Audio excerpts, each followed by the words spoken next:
Hello बच्चों, welcome to कोग्नेटिक्स institute. स्वागत है आपका एक बार फिर से कोग्नेटिक्स इंस्टीट्यूट में। आई होप आप सब बहुत अच्छे होंगे और आप सबकी वेकेशंस भी अच्छी चल रही होंगी और उसके साथ साथ आप तैयारी भी अच्छे से कर रहे होंगे, है ना। और लास्ट क्लास में आपने वेक्टर्स की जो पहली क्लास थी और वो भी संडे को थी और आपने बहुत अच्छा रिस्पॉन्स दिया, उसके लिए थैंक यू सो मच। ठीक है, बहुत अच्छा लगा कि आपने संडे को भी इतना पढ़ाई को चूज़ किया, है ना। तो आज है हमारा वेक्टर्स का लेक्चर नंबर 2, जिसमें हम देखने वाले हैं यूनिट वेक्टर को, एंगल बिटवीन वेक्टर्स क्या होता है, और पोजीशन वेक्टर को। ठीक है, आज हम ये चीज़ें डिस्कस करेंगे। और उससे पहले अगर आपको हमारे लेक्चर्स हेल्पफुल लग रहे हैं और इन्फॉर्मेटिव लग रहे हैं और आपको इससे मदद मिल रही है आपकी एजुकेशन में, ठीक है, तो आप इसको लाइक, सब्सक्राइब और शेयर भी कर सकते हैं। चैनल को सब्सक्राइब कर लो, वीडियो को ज़्यादा से ज़्यादा शेयर कर दो। ठीक है, और लास्ट लास्ट टाइम भी आपको बताया था कि इस टेलीग्राम से जुड़ जाओ, यहाँ पे आपको क्विज भी मिलते हैं। ठीक है, यहाँ पे आपको इम्पोर्टेंट नोट्स, मतलब नोट्स, अभी मैं आपके लिए ना हैंड रिटन नोट्स भी लेके आऊँगा। ठीक है, हैंड रिटन नोट्स लेके आऊँगा और अभी मेरी बात चल रही है उस चीज़ पे। एक्चुअली वो मेरे नहीं है, मतलब मैं उसको मॉडिफाई करूँगा, लेकिन वो किसी और सोर्स से जिसको हम आपको बहुत ही किफ़ायती दाम पे प्रोवाइड कर सकें, उस चीज़ पे बात चल रही है। लेकिन हाँ, यहाँ पे इम्पोर्टेंट टॉपिक आपको मिलेंगे। ठीक है, क्विक रिवीजन के लिए नोट्स जो होते हैं, है ना, माइंड मैप्स जो होते हैं, वो चीज़ें आपको मिलेंगी। PYQ मिलेंगे बहुत अच्छे अच्छे। ठीक है, डाउट्स आपके मैं सोल्व कर पाऊंगा और जो भी अपडेट होगी चैनल से रिलेटेड वो आपको सारी की सारी मिल जाएगी। जल्दी से जल्दी इस QR कोड को स्कैन कर लो। ठीक है, इसे स्कैन कर लो, यहीं से आप क्या हो जाओगे, चैनल पे ज्वाइन कर लोगे। और कोग्नेटिक्स इंस्टीट्यूट 1 हैंडल का नाम है, कोग्नेटिक्स इंस्टीट्यूट 1, जैसा कि यहाँ पे लिखा हुआ है। ठीक है, यहाँ पे थोड़ा सा गड़बड़ है। तो आई होप आपको समझ आ गया है। टेलीग्राम चैनल ज्वाइन करना बहुत ज़्यादा इंपॉर्टेंट है, यहाँ पे रेगुलर आपको क्वेश्चंस पोस्ट किए जाते हैं और अपडेट्स दे दिए जाते हैं। चलिए स्टार्ट करते हैं यूनिट वेक्टर से। देखो, यूनिट वेक्टर क्या होता है। ठीक है, एक ऐसा वेक्टर जिसका मैग्नीट्यूड 1 है, बिल्कुल मैग्नीट्यूड इसका 1 ही आएगा, हमेशा ही फिक्स रहेगा ये। ठीक है, एक ऐसा वेक्टर जिसका मैग्नीट्यूड क्या है, 1 है, और डायरेक्शन भी इसकी फिक्स है। डायरेक्शन भी इसकी क्या होती है, फिक्स्ड होती है। ठीक है जी। सर ऐसा कैसे कि मतलब मैग्नीट्यूड भी 1 ले लिया हमने और डायरेक्शन भी क्या ले लिया, एक फिक्स डायरेक्शन में होगा। ठीक है, सपोज करो आपने स्कूल में एक्स और वाई एक्सिस के ग्राफ बनाए हैं और यहाँ पे हम कोई पॉइंट ले लेते हैं 2,3। ठीक है, यहाँ पे हमने कोई पॉइंट ले लिया 2,3। अब मैं कहता हूँ कि इस 2,3 पे पहुँचने के लिए या पॉइंट ए पे पहुँचने के लिए आपके पास कितने रास्ते हैं, आप कैसे आप जा सकते हो। आप क्या कहोगे, सर पहले 2 कदम आप एक्स में चलो और फिर यहाँ से 3 कदम आप वाई में चलो, तो आप कहाँ पहुँच जाओगे, ए पे पहुँच जाओगे। ऐसे ही है ना, कि आप 2 कदम एक्स में चलो और 3 कदम आप वाई में चलो, आप कहाँ पहुँच जाओगे, ए पे पहुँच जाओगे। बिल्कुल सही, ऐसे ही। बट अब हमने क्या किया, यूनिट वेक्टर हमारी कहाँ मदद करता है। यूनिट वेक्टर हमारी मदद करता है, जो ये हमने एक्स एक्सिस और वाई एक्सिस थे, इवन थर्ड एक्सिस जो हमारा कौन सा होता है, जेड एक्सिस। थर्ड एक्सिस जो हमारा क्या होता है, जेड एक्सिस। अब इसको हमने क्या कर लिया, 1 1 लेंथ के हिस्सों में क्या कर दिया, डिवाइड कर दिया। ये समझो, हर एक लेंथ कितनी है, 1। ऐसे ही हमने y को भी डिवाइड कर दिया 1 1 यूनिट की लेंथ में, और ऐसे ही हमने z को भी क्या कर दिया, डिवाइड कर दिया। अब जितनी x की लेंथ थी उसको हमने बोला आई कैप, ये भी आई कैप, ये भी आई कैप, आई कैप और आई कैप। y में जितनी भी लेंथ थी उनको हमने बोला जे कैप, और z में जितनी लेंथ थी उन्हें हमने बोला के कैप। ठीक है, मतलब इस x axis Cartesian coordinate system को हमने आई, जे और के कैप में क्या कर दिया, डिवाइड कर दिया। इन्हीं को हम क्या कहते हैं, यूनिट यूनिट वेक्टर। अब इसकी लेंथ क्या है, 1 यूनिट, है ना, इसकी लेंथ क्या है, 1 यूनिट।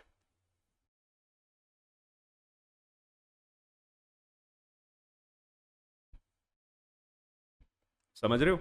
अब जैसे अगर मैं यहाँ पे लिखता हूँ मुझे ए पे पहुंचना है, तो मैं बार बार ये नहीं बोलूंगा कि सर मैं, आप 2 कदम एक्स में चलो, 3 कदम क्या चलो वाई में चलो। 2 आई कैप, दो कहाँ जाना है, 2 आई कैप चलना है, और 3 जे कैप में। अब आई कैप जे कैप से हम समझ जाएंगे कि आई कैप वाली जो डायरेक्शन है वो किसकी है, पॉजिटिव एक्स एक्सिस। ऐसे ही नेगेटिव एक्स एक्सिस की क्या हो जाएगी, माइनस आई कैप हो जाएगी। जे कैप वाली जो डायरेक्शन है वो किसकी है, वाई की, है ना, और के कैप वाली जो डायरेक्शन है वो किसकी है, जेड की। क्लियर है, ठीक है। अब फॉर एग्जांपल अगर मुझे इसको लिखना है, अब इसको वेक्टर फॉर्म में मैं भी लिखना सिखाता हूं।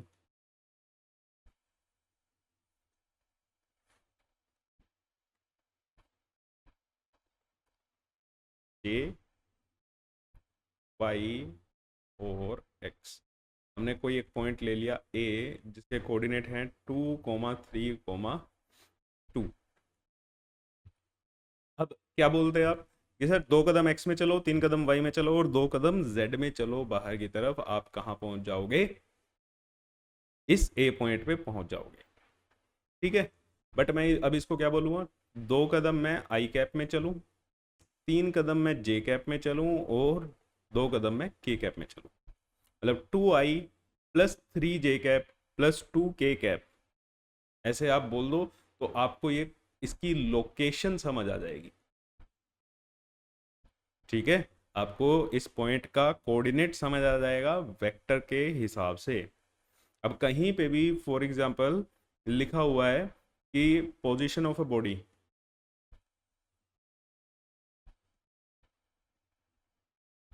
पोजीशन ऑफ बॉडी क्या है, 2i कैप है, तो मतलब हम समझ गए हैं कहाँ खड़ा है वो, पॉजिटिव एक्स डायरेक्शन में, ओरिजिन से 2 कदम की दूरी पे, ओरिजिन से 2 कदम की दूरी पे।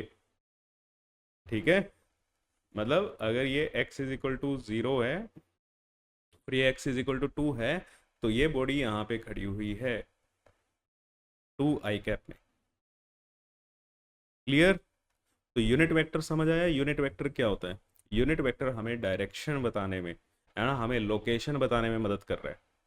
इसीलिए इस वेक्टर का इस्तेमाल कहाँ किया जाता है, डायरेक्शन को रिप्रेजेंट करने में।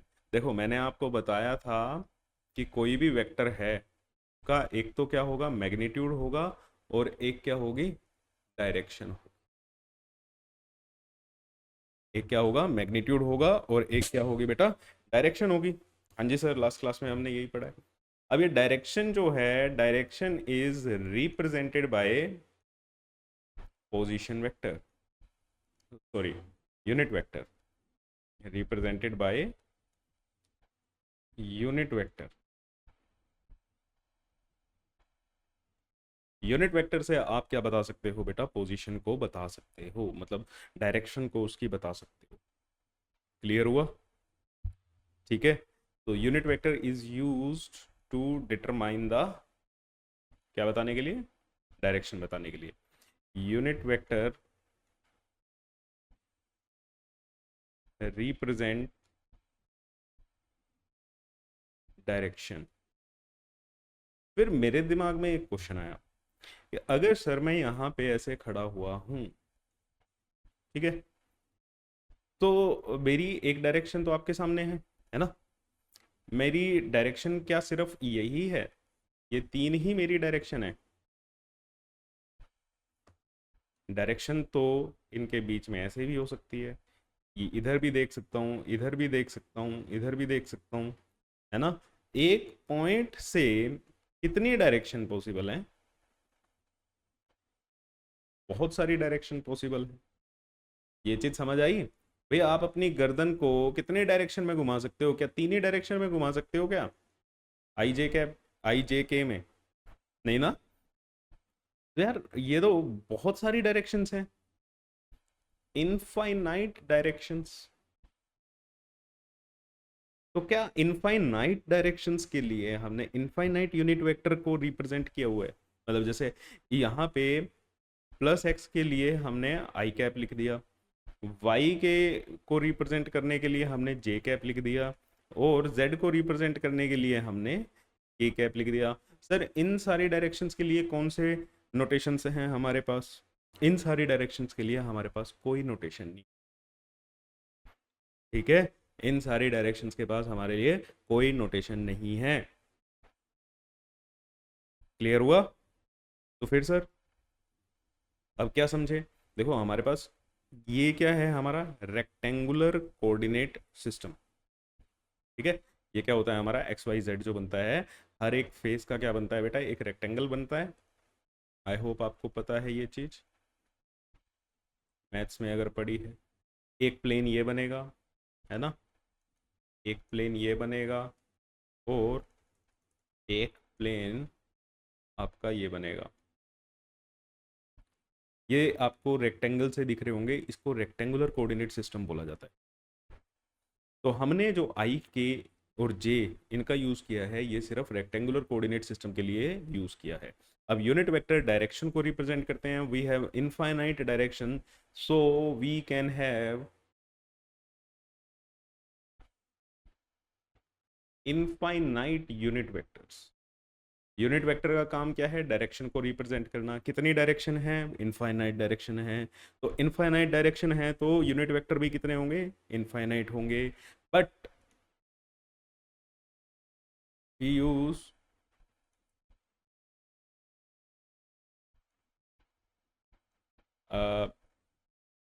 तो हम इसको कैसे लिखें, इसको हम ऐसे लिख सकते हैं, but there are, but we have three rectangular unit vectors. हमारे पर्पस के लिए देखो, हर चीज क्या है, थ्री डायमेंशनल है। हर चीज क्या है, थ्री डायमेंशनल है, तो उसके कोऑर्डिनेट कहीं ना कहीं यहीं पे लाई करेंगे। इन्हीं से हम क्या कर सकते हैं, बता सकते हैं। अब मैंने क्यों बोला रेक्टेंगुलर, उसका मतलब भी समझ आ गया। तो आई कैप, जे कैप और के कैप। अगर आपसे पूछे कि यूनिट वेक्टर्स कितने होते हैं, तो भैया यूनिट वेक्टर तो इनफाइनाइट होते हैं। ठीक है, यूनिट वेक्टर कितने होते हैं, यूनिट वेक्टर इनफाइनाइट होते हैं। बट रेक्टेंगुलर यूनिट वेक्टर कितने हैं, थ्री है, आई कैप, जे कैप और K cap. I cap, J cap और के कैप। अच्छा, क्या मैं ऐसा लिख सकता हूँ, I cap is equal to J cap is equal to K cap?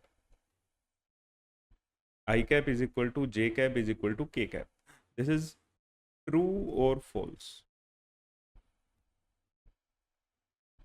ये चीज ठीक है या ये चीज गलत है? चलो जी, ये चीज फॉल्स है। रीजन,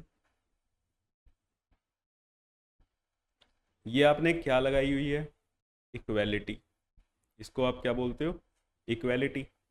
इक्वल का साइन, इक्वल का साइन का मतलब इसके जो साइड में चीजें लिखी हैं वो दोनों क्या हैं, बराबर हैं। मीन्स आप ये कह रहे हो that I cap vector is equal to J cap vector, है ना? मीन्स,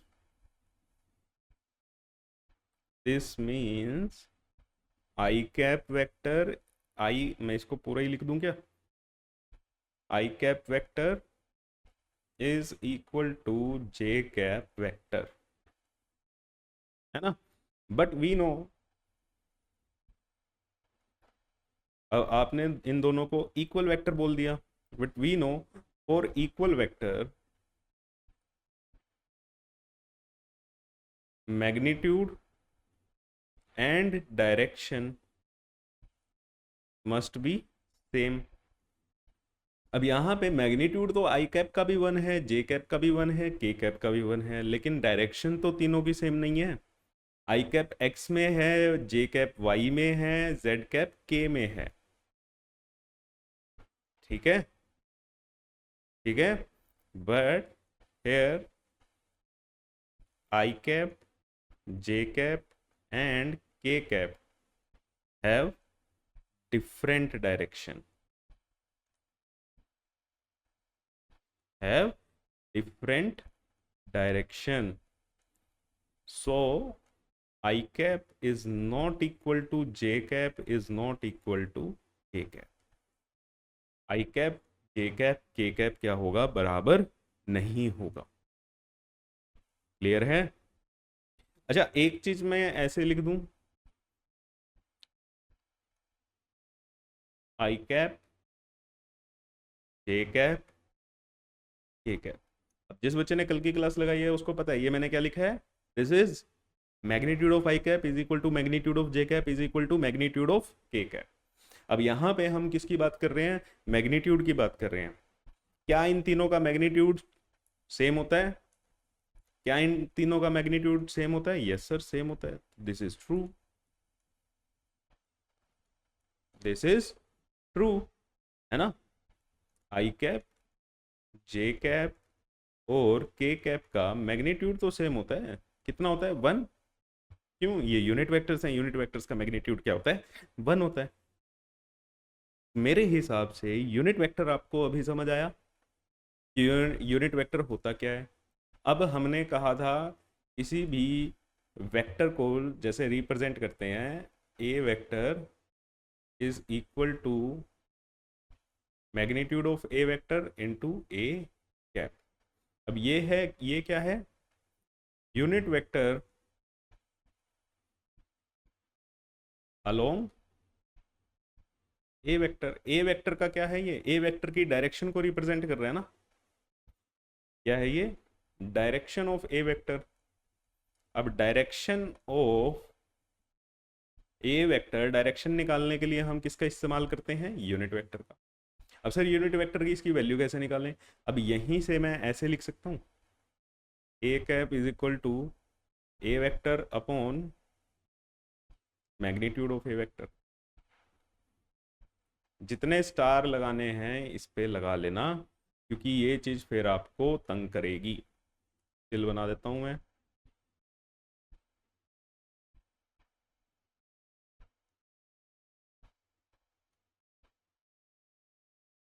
क्लियर है?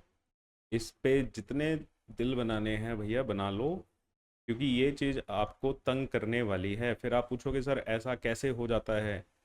क्योंकि अब आगे डायरेक्शन आपको निकालनी है तो आप ऐसे ही निकालोगे. किसी भी वेक्टर को उसके मैग्नीट्यूड से डिवाइड कर दो तो उसकी डायरेक्शन आ जाती है, उसका यूनिट वेक्टर आ जाता है. ठीक है. How to find unit vector, या फिर मैं क्या बोलूं, डायरेक्शन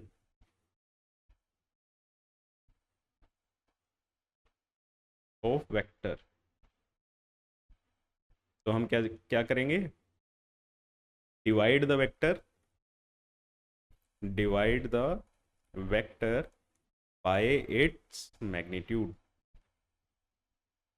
उसके मैग्नीट्यूड से क्या कर दो? उसको डिवाइड कर दो. अब देखो कितने डिटेल आपके नोट्स बन रहे हैं यार. मैं हर चीज़ लिख रहा हूँ, हर चीज़ आपको, छोटी से छोटी चीज़ें. अब ये छोटी छोटी चीज़ें ही सीखोगे. सुना है ना यार, बूंद बूंद से सागर बनता है. ये छोटी छोटी चीज़ें सीखते जाओ, बड़े बड़े क्वेश्चन अपने आप हो जाएंगे. देखते रहना क्लास में कैसे आपके सारे PYQ ख़त्म करा दूंगा, जेई मेंस तक आपको मैं सोल्व करा दूंगा यहीं पे. ठीक है. और नोट्स, नोट्स के लिए मैंने आपको बता दिया. नोट्स के लिए हम आपके लिए तैयारी कर रहे हैं. हाँ, थोड़ी सी कॉस्ट लगेगी आपकी, 100 रुपीज़ कुछ भी नहीं है ना. 2 दिन के बर्गर आ जाते हैं बस आपके. इतनी सी कॉस्ट में आपको नोट्स मिल जाएंगे. क्लियर है? तो how to find unit vector और डायरेक्शन अगर मैं बोलूँ तो ऐसे भी आप निकाल सकते हो. अच्छा, डायरेक्शन ना हम एक और चीज़ से निकालेंगे. एंगल भी तो आपकी डायरेक्शन को रिप्रेजेंट करता है यार. देखो अभी यहाँ पे इसका एंगल अलग है, इस वाली लाइन का अगर मैं बोलूँ, इस वाली लाइन का एंगल अलग है, इस वाली लाइन का एंगल अलग है ना. तो एंगल से भी हम क्या कर सकते हैं? डायरेक्शन निकाल सकते हैं. अगर आपके पास वेक्टर फॉर्म नहीं है तो आप इसका यूज करोगे, एंगल का यूज करोगे. ठीक है बच्चे, तो समझ आया? तो एक बार थोड़ा सा क्विकली हम इसको समराइज कर देते हैं। किस चीज को समराइज कर रहे हैं हम? Unit vector.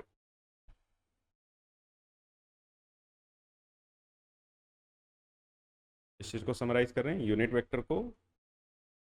Unit vector I cap क्या होता है? Unit vector along X axis.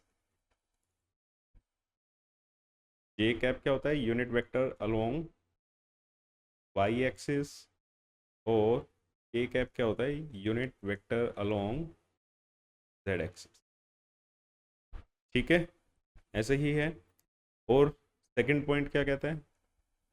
Second point कहता है it represents direction of vector. Vector की डायरेक्शन को रिप्रेजेंट करने के लिए हम यूनिट वेक्टर का इस्तेमाल करते हैं। और तीसरी चीज हमने इसके बारे में क्या सीखी कि अगर ए कैप हमें निकालना है तो ए वेक्टर को उसके मैग्नीट्यूड से डिवाइड कर दो। कभी भी यूनिट वेक्टर निकालना है तो ये काम हमें करना है। ठीक है जी, क्लियर है? चलो, मेरे हिसाब से ये चीज आपको क्लियर है।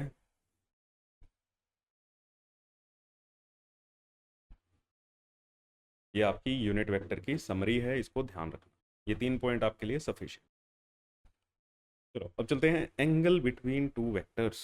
दो वेक्टर्स के बीच में एंगल क्या होता है? ठीक है, अब ये थोड़ा सा इंटरेस्टिंग है क्योंकि यहाँ पे ना गलतियां भी बहुत सारी होंगी। सपोज करो ये आपके पास एक इक्विलेटरल ट्रायंगल है। ठीक है, ये हमारे पास क्या है? एक इक्विलेटरल ट्रायंगल। अब इक्विलेटरल ट्रायंगल है तो ट्रायंगल में तो एंगल ये होते हैं।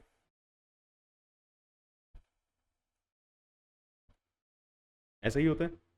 बट अगर अब मैं इस ट्रायंगल की अब मैं इस ट्रायंगल की साइड्स को अगर मैं वेक्टर बना दूं। ठीक है, ट्रायंगल की साइड्स को मैं क्या कर देता हूं? अगर मैं एक वेक्टर बना दूं ऐसे, ये एक वेक्टर, दूसरा ये एक वेक्टर, तीसरा ऐसे ये एक वेक्टर। अब अगर मैं इनसे एंगल पूछूं आपके बीच में, मान लो ये ए वेक्टर है, ये बी वेक्टर है और ये सी वेक्टर है। ठीक, क्लियर है? अब अगर मैं आपसे एंगल पूछता हूं, एंगल ए और बी के बीच में, ये होगा, ये होगा, ये होगा। these are not the angle between these vectors। अब देखो मैथ्स में और वेक्टर में, वेक्टर भी है तो देखो मैथ्स ही, लेकिन वेक्टर अलजेब्रा पूरा का पूरा अलग होता है। ठीक है, आपको पढ़ाया जाएगा वेक्टर अलजेब्रा मैथ्स के अंदर। तो वेक्टर अलजेब्रा में देखो क्या दिक्कत आ गई। सर मैथ्स में तो बिल्कुल यही है, एक साइड दूसरा इक्विलेटरल ट्रायंगल बना हुआ है, उसमें तो 60-60, ये तो बिल्कुल ठीक है, दिस इज एब्सोल्युटली ओके। लेकिन this is wrong. Angle between two vectors ऐसे कैलकुलेट नहीं किया जाता। मैं आपको लिख रहा हूँ, स्टेटमेंट यहाँ पे लिख रहा हूँ। Angle between two vectors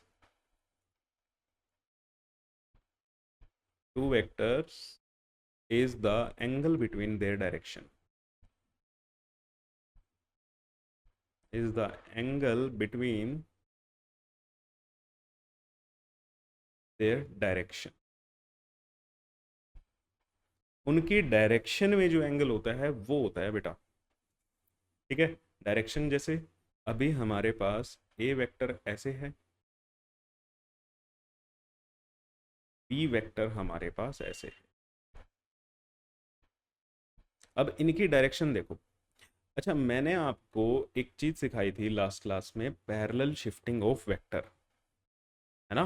parallel shifting of vector, vector को तुम यूनिवर्स में कहीं पे भी पैरेलली शिफ्ट कर सकते हो। ऐसा ही सीखा है हमने, बिल्कुल। अब देखो डायरेक्शन क्या है ए की, ये है। मैं ए वेक्टर को ऐसे बना देता हूँ थोड़ा सा। अभी पैरेलल शिफ्टिंग ऑफ वेक्टर कैसे यूज होएगी वो भी मैं आपको बताता हूँ। पहली बात तो ए की डायरेक्शन ये है और बी की डायरेक्शन ऐसे आ रही है, ठीक, क्लियर है। अब जो इनके बीच में जो एंगल होगा वो ये वाला होगा,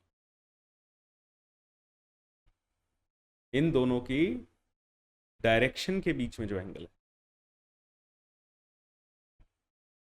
this is the angle between A and B. अच्छा एक और चीज मैं स्टार मार्क करके लिख देता हूं, यहां पे लिख देता हूं, always report angle less than 180। देखो एक और एंगल भी बन रहा है भाई ए और बी के बीच में, ठीक है। अगर मैं इस फोटो को, इस डायग्राम को यहाँ से आके अगले पेज पे ले जाऊं, अब मैं देखो एक और एंगल दिखाता हूँ आपको। ए को हमने क्या कर लिया, पैरेलली शिफ्ट कर दिया, ए को हमने पैरेलली शिफ्ट कर दिया। अब एक तो ये एंगल बन रहा है ए और बी के बीच में, एक ये एंगल भी तो बन रहा है ना। This is greater than this theta, अगर इसको हम थीटा टू बोल दें तो theta two is greater than 180 degree. ये 180 से ज़्यादा दिख रहा है भैया आपको, बिल्कुल सर। तो 180 डिग्री है, देयरफॉर इट इज रिजेक्टेड, इसलिए हमने इसको क्या कर दिया, रिजेक्ट कर दिया। ये थीटा वन जो है यही हमारा क्या होगा, ए और बी के बीच का एंगल होगा। समझ आई बात, क्लियर है। छोटी सी चीज है कि एंगल कैसे देखा जाता है, एंगल्स दो वेक्टर की डायरेक्शन के बीच में होता है। या फिर अब आप ऐसा भी बोल सकते हो,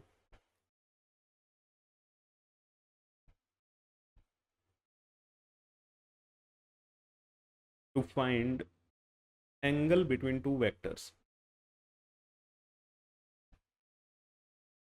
angle between two vectors, join them head to head और टेल टू टेल, ठीक है। या तो दोनों का हेड ज्वाइन कर दो वो एंगल हो जाएगा, या दोनों की टेल ज्वाइन कर दो वो भी क्या हो जाएगा, एंगल हो जाएगा, ठीक है।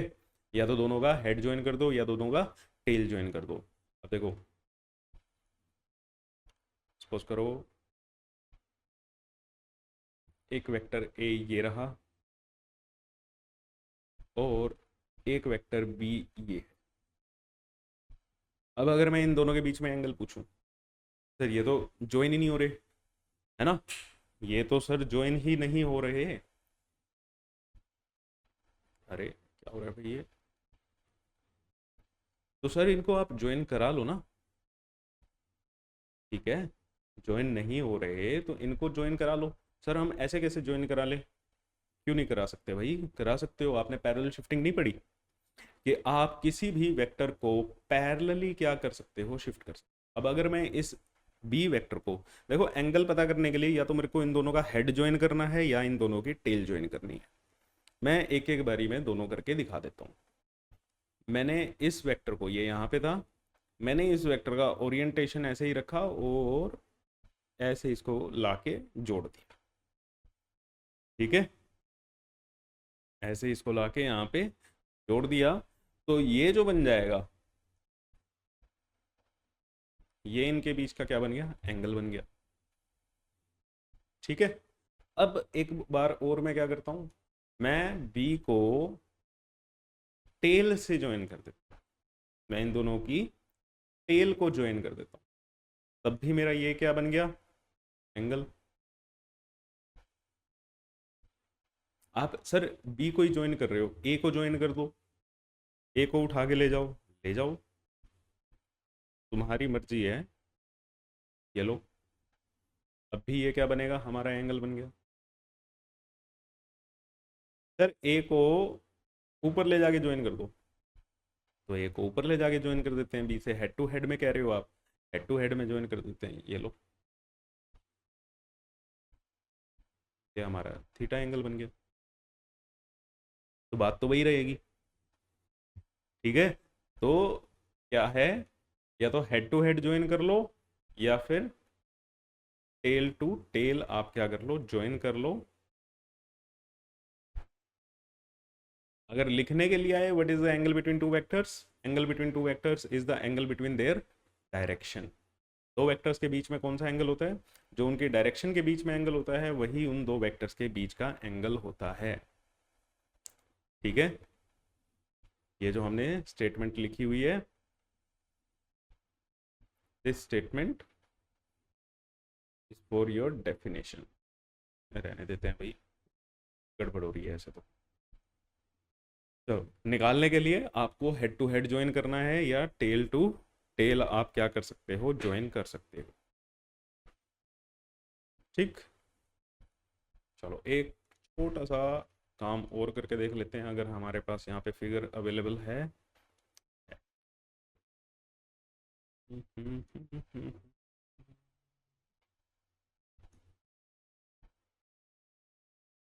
ऐसे कर,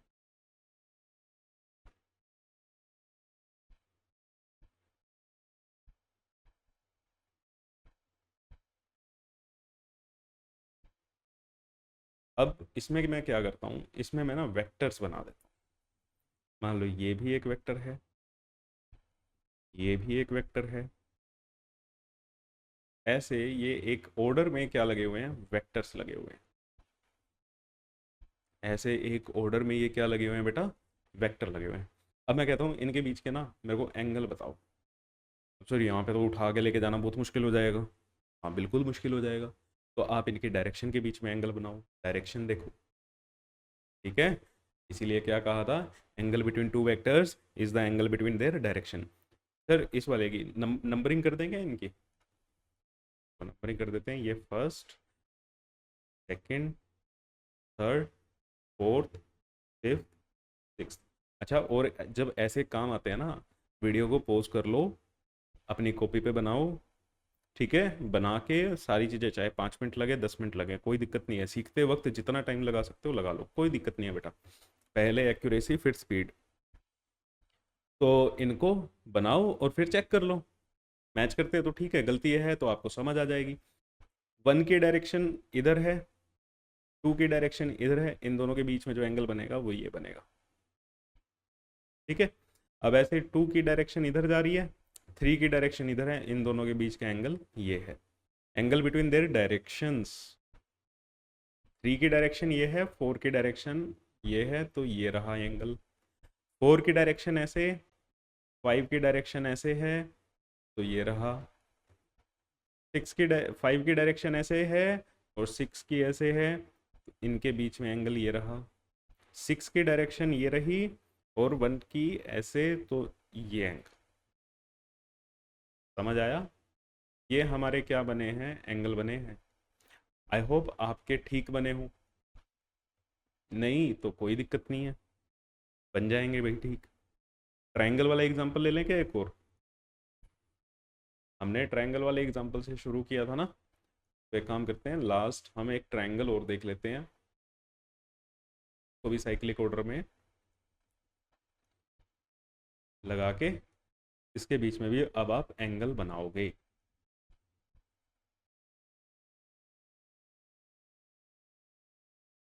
तो इनके बीच में एंगल क्या रहेगा हमारा, इसकी डायरेक्शन ऐसे, इसकी डायरेक्शन ऐसे, तो ये हमारा एंगल है।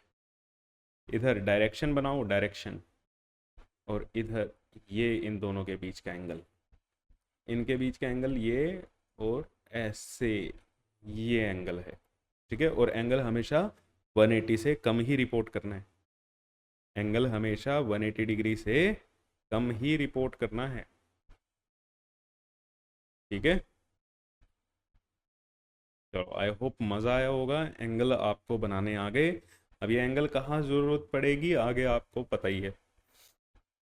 चलो आज का हमारा लास्ट टॉपिक हम देखते हैं, पोजीशन वेक्टर। ठीक है, पोजीशन वेक्टर किसी भी वेक्टर की पोजीशन को रिपोर्ट करता है, ठीक है, लेकिन इसमें कैच क्या है, ये किसी भी वेक्टर की पोजीशन बताता है ओरिजिन के रिस्पेक्ट में,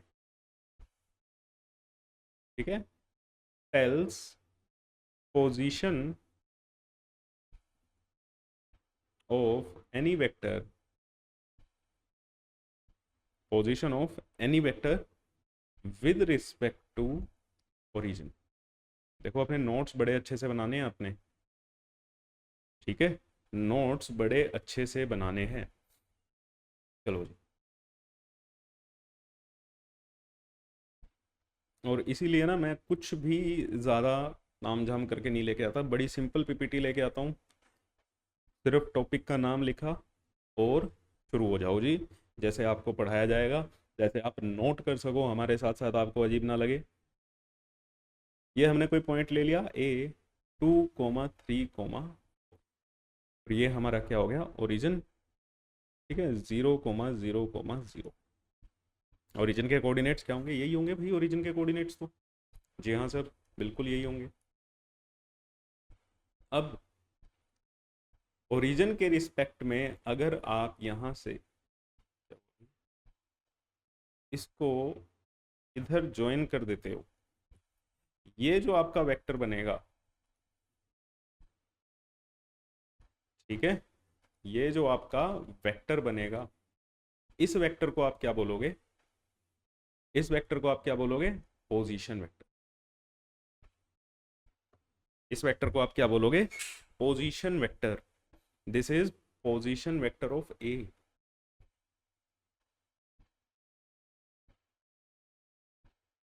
सर हमने पोजीशन वेक्टर क्यों बोला, क्योंकि आपने ओरिजिन से लिया है,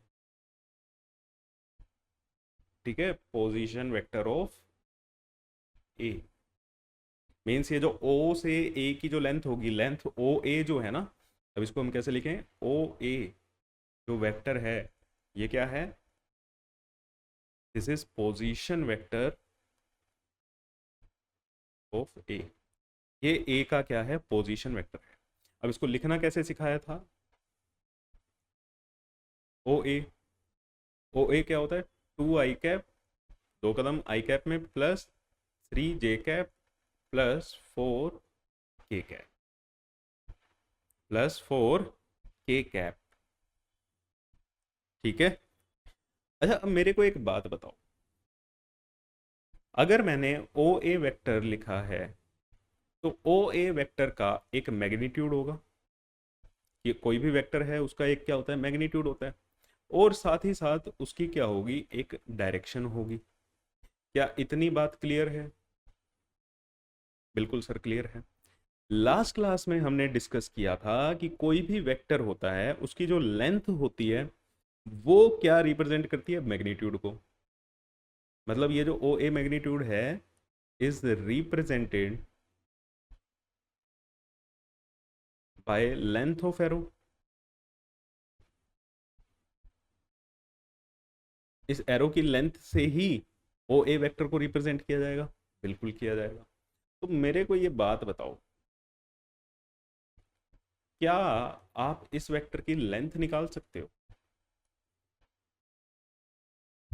है भाई, क्या आप इस वेक्टर की लेंथ निकाल सकते हो। अगर सपोज करो मैं सिर्फ इसके ना एक कोऑर्डिनेट हटा देता हूँ,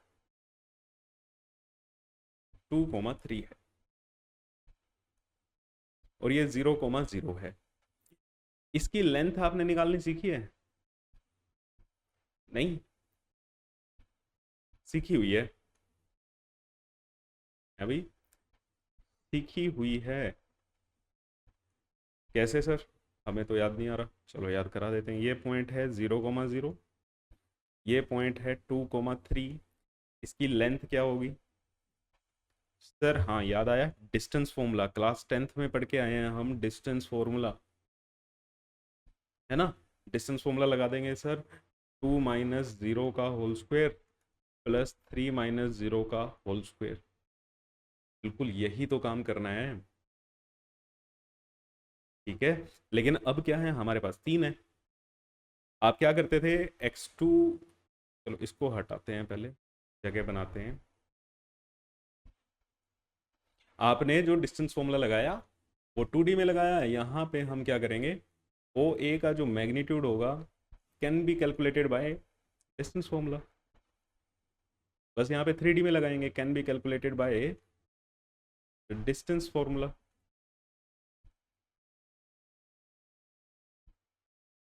बस z कोऑर्डिनेट और ले लो, x2 माइनस x1 का whole square plus y2 minus y1 का whole square plus z2 minus z1 का होल स्क्वायर। ऐसे कर लेंगे।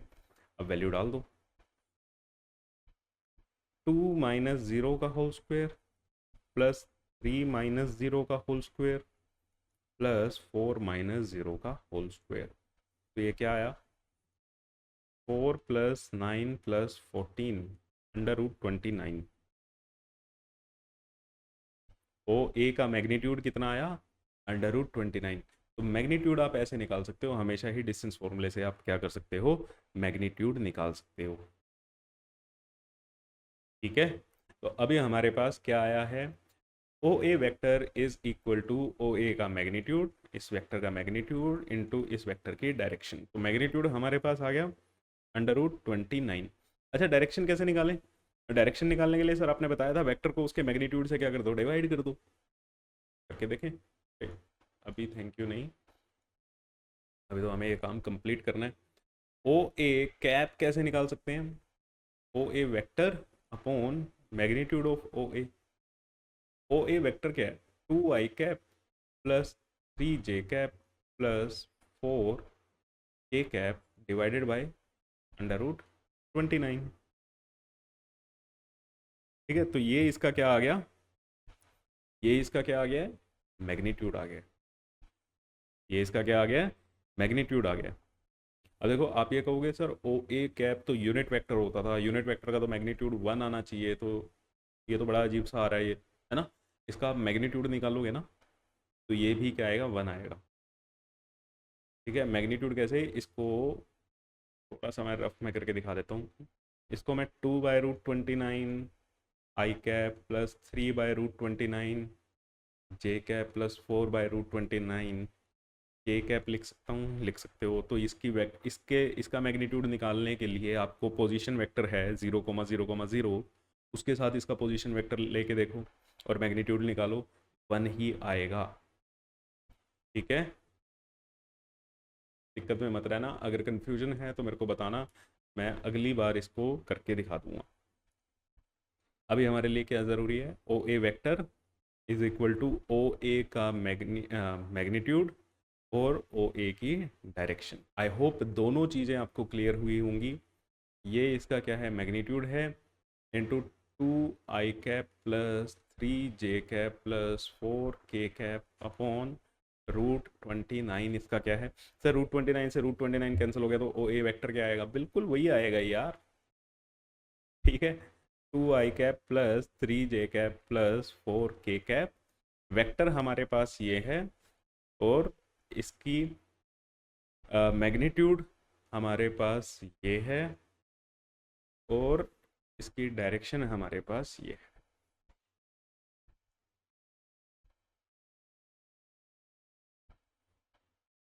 डायरेक्शन है हमारे पास। तो तीनों चीज़ें आई होप क्लियर है, वेक्टर की तीनों चीज़ें अलग अलग हमने लिखनी सीख ली कि कैसे लिखी जाती है। ठीक है, आई होप आपको तीनों चीज़ें क्लियर हैं और पोजीशन वेक्टर तक क्लियर है। नेक्स्ट क्लास में हम डिस्प्लेसमेंट वेक्टर करेंगे, डिस्प्लेसमेंट वेक्टर करेंगे और वेक्टर एडिशन हम क्या कर देंगे, स्टार्ट कर देंगे। ठीक, चलो मिलते हैं आपसे नेक्स्ट क्लास में। Thank you so much class को ज्वाइन करने के लिए। मिलते हैं नेक्स्ट क्लास में, तब तक के लिए रिवाइज करके आना और ज़्यादा से ज़्यादा अपने नोट्स को बनाने में फोकस करो। क्लास नोट्स जितने बढ़िया होंगे रिवीजन आपकी उतनी ही ज़्यादा बढ़िया रहेगी।